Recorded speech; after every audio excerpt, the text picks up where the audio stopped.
An experience and sensation that people are having in greater frequency recently is that of being in a different reality from other people.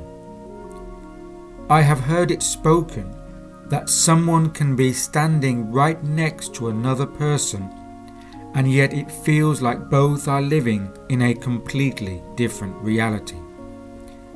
Is this a new human condition? The split reality syndrome? And if so, what are the principal aspects of these different realities?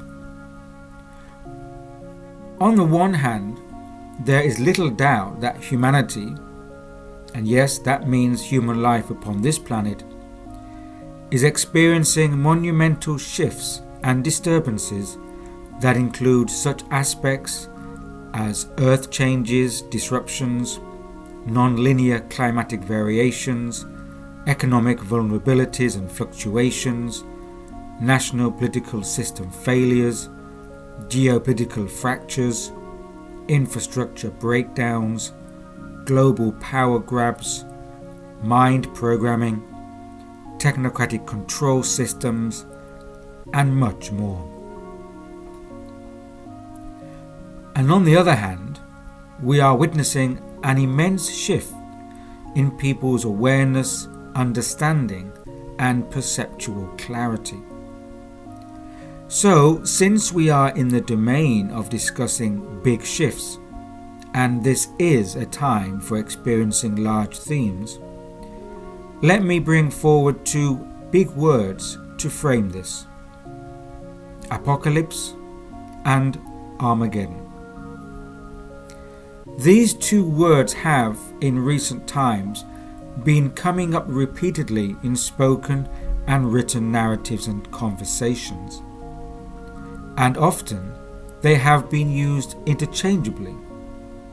And the reason for this is that on a very general level, both terms are used to refer to an end times destructive event. Both terms, in this broad context, describe an end time or end of the world scenario.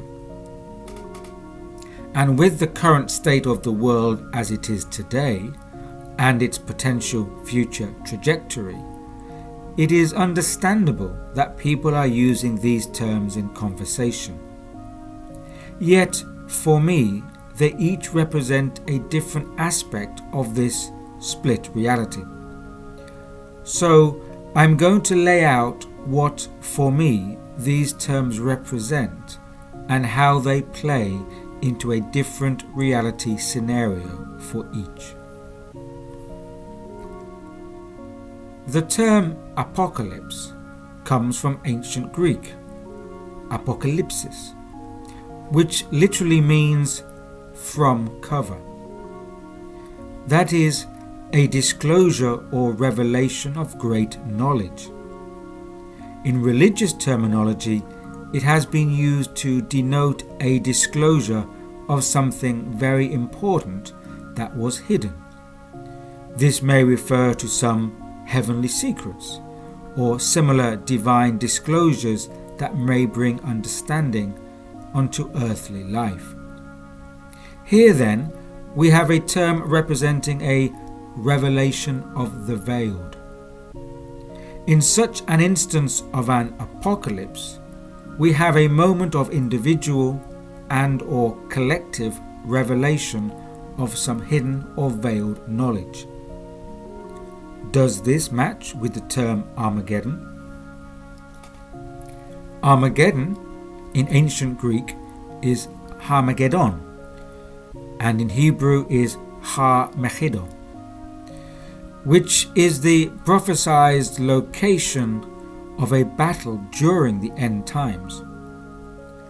Again, the term Armageddon is used in a general sense to refer to any end of the world scenario.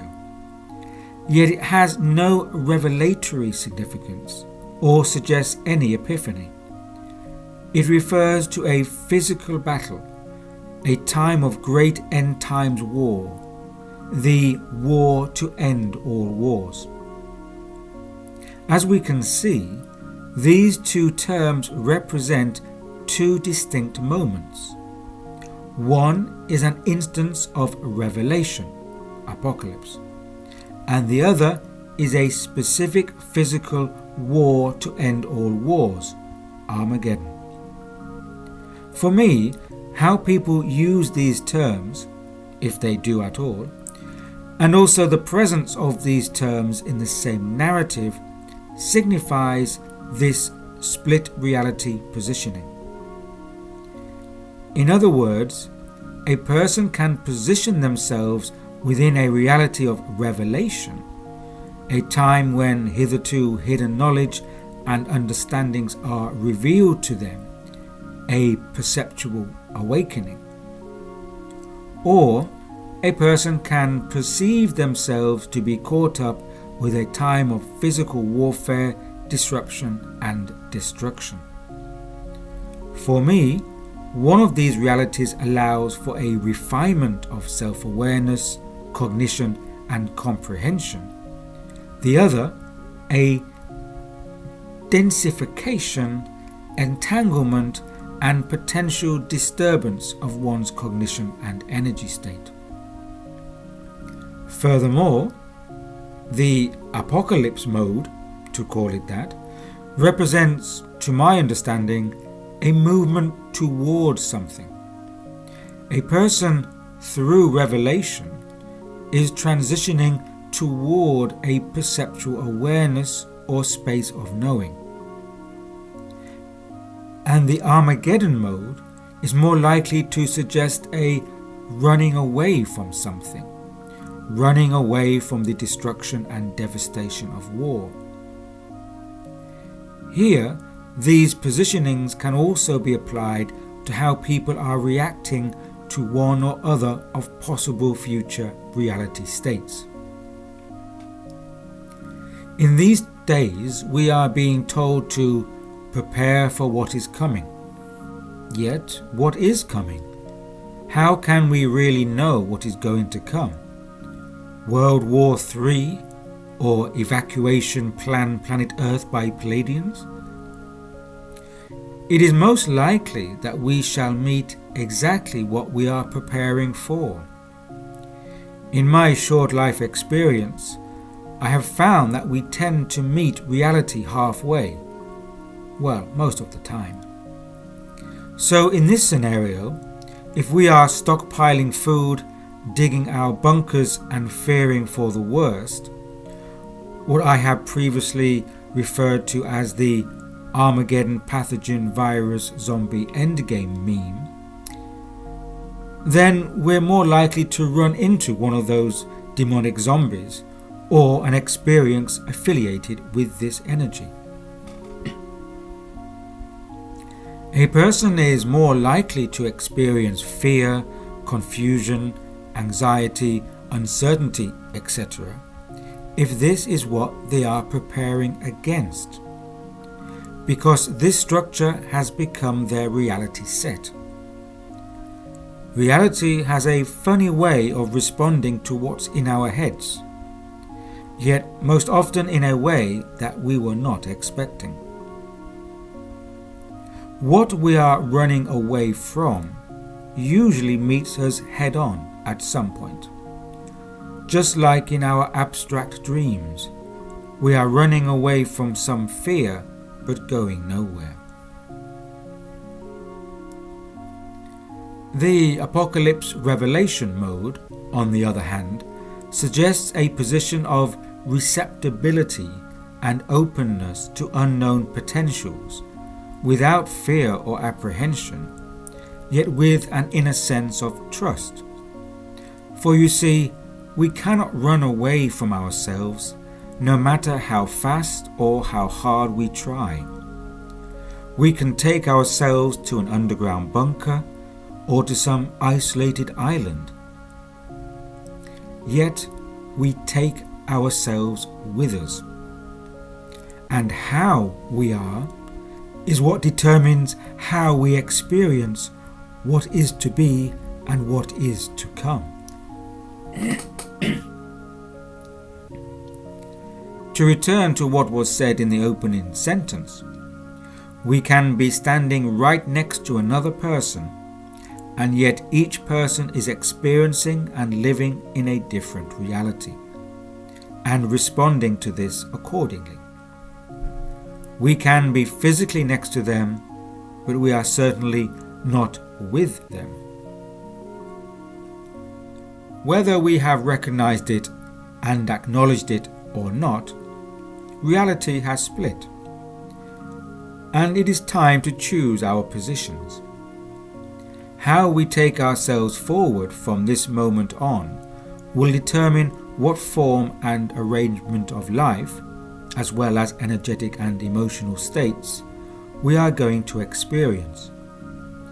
Not everyone will be a part of our reality, yet many will. We cannot include all people in our reality, for this will be an individual choice to make, just as you will or have already made yours. Reality is about alignment. Our experiences have a way of meeting us halfway or some way in alignment with our state of being. It might not all be rosy. Discomfort is also a hereditary aspect of change and transition. In whichever way the future unfolds, and no one can say for sure on this, it will be a question of how you choose to meet it. And that will depend upon which reality you have stepped into. Is your future going to be a revelation of hidden truths, leading to new understandings and life patterns? Or are you battle ready for the war to end all wars? If you're not yet sure, then take a little time to think about it. But not too much time. But do think long and hard. It's going to be a critical choice.